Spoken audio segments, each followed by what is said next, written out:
les touristes, on se retrouve aujourd'hui pour une nouvelle vidéo. Donc comme tout le monde, je suis confinée. Et en plus comme je viens de rentrer de France hexagonale, donc du coup je suis en quarantaine, j'ai interdiction de sortir totale. Même avec une autorisation, j'ai pas le droit de sortir. Et du coup je respecte parce que j'ai pas envie de contaminer les gens que je connais ou les autres. Enfin voilà, il y a assez de dégâts avec ce virus.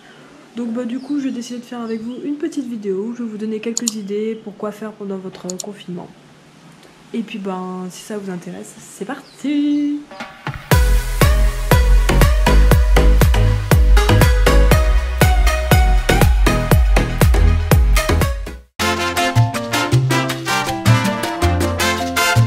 Donc la première chose que vous pouvez faire, que je vous conseille, c'est de diminuer votre empreinte CO2 en supprimant par exemple tous vos anciens mails et toutes vos anciennes adresses. Parce que tous ces mails et ces anciennes adresses sont conservés sur des serveurs qui sont très gourmands en énergie. Donc là vous avez plein de temps, donc vous pouvez aller sur vos anciennes adresses et vider vos boîtes de messagerie. Et c'est bon pour la planète.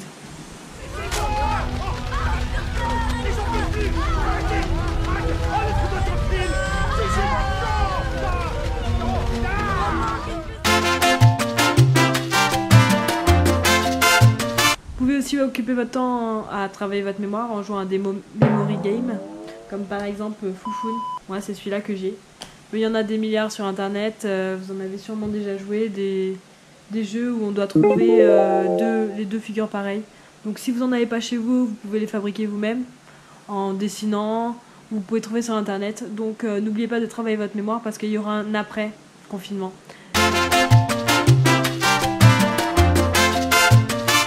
Aussi en ce moment sur Instagram, vous avez sûrement vu tous les challenges, la photo d'enfance, la photo la plus likée, la meilleure photo de voyage, où vous avez dû sûrement essayer un tas de filtres, comme par exemple celui-là.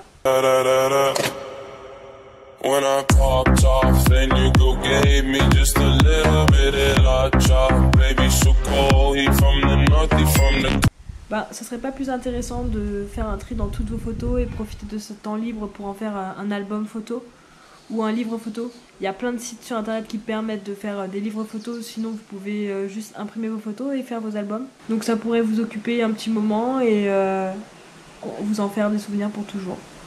Donc c'est une bonne idée ça aussi. Vous avez sûrement plein de vêtements que vous n'utilisez plus. Donc faites un petit tri, vous avez le temps.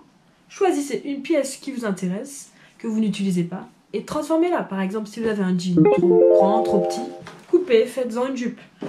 Un pantalon, coupez, faites ce que vous voulez, rajouter du tissu. De toute façon, vous ne l'utilisiez pas. Donc autant lui donner une nouvelle vie. On s'amuse, on s'occupe. Et puis le reste des vêtements que vous avez triés, si vous ne les utilisez pas, soit vous les gardez pour les donner à des associations, ou soit vous les revendez sur les sites internet. En tout cas, on ne jette pas, on diminue ses déchets et on redonne une vie à nos vêtements. Quoi de mieux?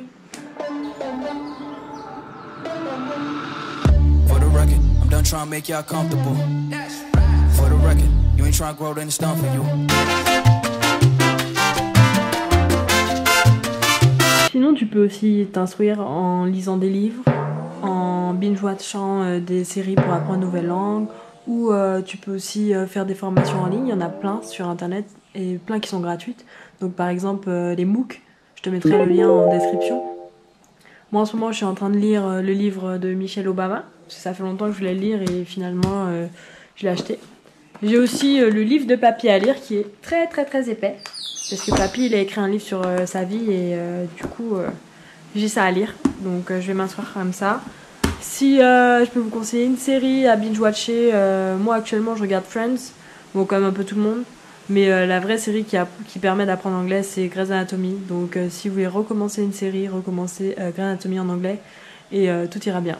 Voilà, c'était des petites idées pour vous occuper pendant ce confinement obligatoire. N'oubliez surtout pas de rester confiné, rester enfermé chez vous, n'oubliez pas que les soignants ils risquent leur vie tous les jours à cause de ce virus. Donc si vous restez chez vous, c'est mieux. Et puis n'oubliez pas non plus que quand vous avez la flemme d'aller au travail, vous n'avez qu'une envie, c'est rester chez vous. Là vous êtes chez vous, donc profitez un peu. Et puis si cette vidéo vous a plu, n'hésitez pas à liker, partager, commenter. Dites-moi dans les commentaires qu'est-ce que vous faites pendant votre quarantaine ou votre confinement. Et puis nous on se retrouve sûrement dans une prochaine vidéo. Allez, bye bye.